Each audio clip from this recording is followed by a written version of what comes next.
Hello and welcome to another video. In today's video we're going to talk about the CFA qualification, which is one of the most well-respected qualifications in the world of finance. This will be the first of two videos. This video will be talking about what is the CFA, and the next video will be talking about the pros, the cons, and some of the myths you probably would have heard about the CFA qualification. Now in this video I'm going to talk about what is the CFA, what you need to do to become a CFA charter holder, how much time it will take you, and how much it will cost. And this is all from someone who has sat all three levels and works in the world of private equity.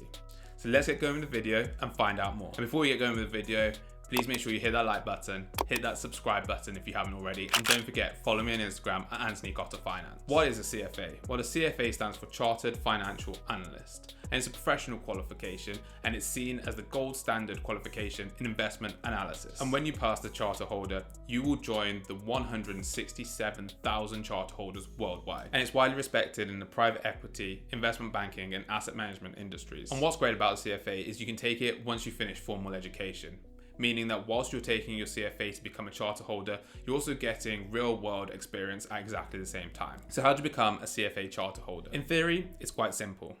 There are 3 levels, and at each level, there's 2 3-hour exams. And you need to pass each exam before you move on to the next level.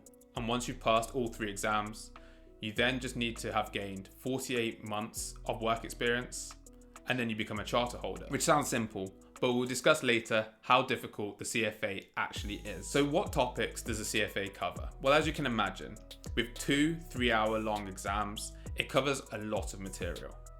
But this is great because it gives you a great overview of the entire finance industry. Topics which are included into the CFA exam include ethics, fixed income, equity investments, and alternative investments, just to name a few. And the great thing about this is it gives you a great overview of the financial spectrum to understand what different types of investments are out there and how you can analyze them. Now you know what's included in the exams. When can you take the exam? It depends on what level of exam you take. And 2021 is a little bit weird because in 2020, some of the exams got cancelled. So for level 1, you can take it 4 times a year. You can take it in February, May, August, and November. However, levels 2 and 3 will only be offered twice a year.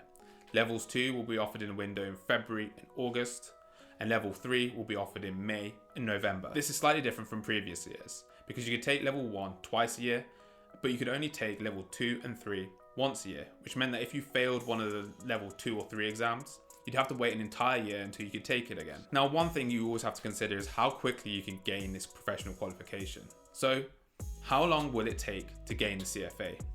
Well, if we put the work experience aside, where you have to gain 48 months, to actually pass the physical exams, you can do it pretty quickly. You can do it within 18 months. Now, that's extremely ambitious, and that assumes that you pass every single exam first time, and as soon as you finish one exam, you move on to the next exam. But for most people, it takes between 4 and 5 years to pass all 3 levels of the CFA exam. And that's partly due to the difficulty of the exams and also the time it takes to study for each exam. It's recommended that you spend a minimum of 300 hours to study for each level of the exams. And normally this should be spread over 4 to 6 months. Now, as you can imagine, you're doing this study on top of your full-time job. And most people who will be taking the CFA exams will be working in the world of finance. And as we know, those people in the work of finance have so much free time and don't work long hours. As a result of the time commitment, you'll really have to sacrifice quite a lot. You'll have to be studying maybe in the mornings, before work, after work in the evenings, and probably studying across your entire weekend. Which means that you won't really have very much time for socializing or hobbies or even just seeing the light of day. Believe me, it can be hard. Now that's a time investment that you're going to have to make.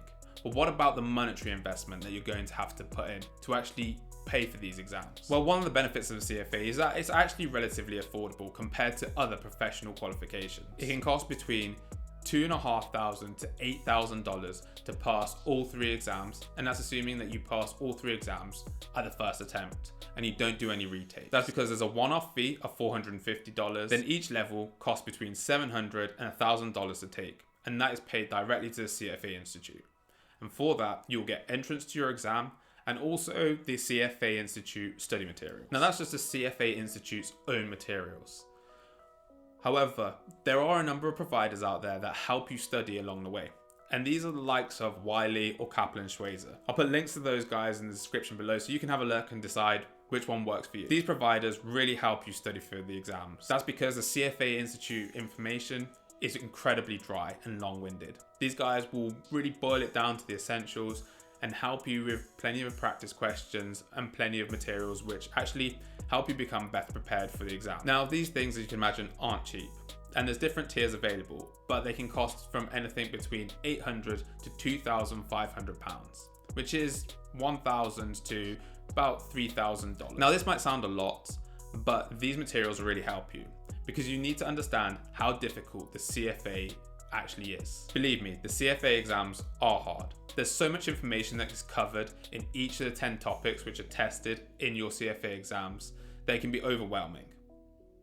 And as you can imagine, you have 10 topics and 2 3-hour exams at each level, which means there's going to be a lot of questions which are going to be asked of you. Some of the topics include equity investments, fixed income, and financial reporting and accounting. Now, these topics are huge and could be 3-hour exams on their own. Now, just think that the CFA Institute can ask you up to 360 questions in the 6 hours, which shows that there's lots of questions they could ask and there's lots of information that you need to know. Plus, you're aiming to spend 300 hours for each level of the exams, and you're doing this on top of your job. And if you're working in the world of finance, you know how much time that you probably don't have to spend on socializing and going out. You're probably working pretty long hours, so you can see how difficult fitting those 300 hours can start to be. And this is reflected in the pass rate. The latest exam results, which come from December 2020, show that 49% of people who took level 1 passed, 55% of people who took level 2 passed, and 56% of people who took level 3 passed. Now, those 3 pass rates are some of the highest it's been in years. But on average, over the past decade, 42% of people who took level 1 passed, 45% of people who took level 2 passed, and 54% of people who took level 3 passed. And put it in perspective, it is rumoured that 9% of all people who have taken the CFA exams have passed them at their first attempt. Now, just remember that those pass rates aren't for all the people who have signed up. That is just the people who are actually sat in that exam hall and actually taking the exam. That already weeds out those who just aren't turning up on exam day. And the reason is because they probably aren't prepared and they don't feel comfortable taking it, as they think they're probably going to fail anyway. Now, just imagine going to an exam, being all nervous and sitting in an exam room knowing that a minimum of every other person in that room is going to fail. That just shows how difficult it is to pass the CFA and how you really need to prepare. And these people aren't stupid either. They've probably gone to good universities, they've probably been top of their class for most of their lives, and they work in the world of finance, which is an incredibly competitive industry. So these people are smart, they know their stuff. Overall, I hope it's given you a good overview of the CFA exams, what they are, how much time you need to invest, and how much money you need to invest to become a charter holder. In the next video, I'm going to talk about the pros and cons of the CFA, the myths that you probably have heard, and whether I would recommend someone to sit the CFA exams. If you have enjoyed today's video and it has been useful for your CFA exam prep, then hit that like button. And if you want to see more videos from a finance professional who works in the private equity industry, then hit that subscribe button. And I'll see you next time.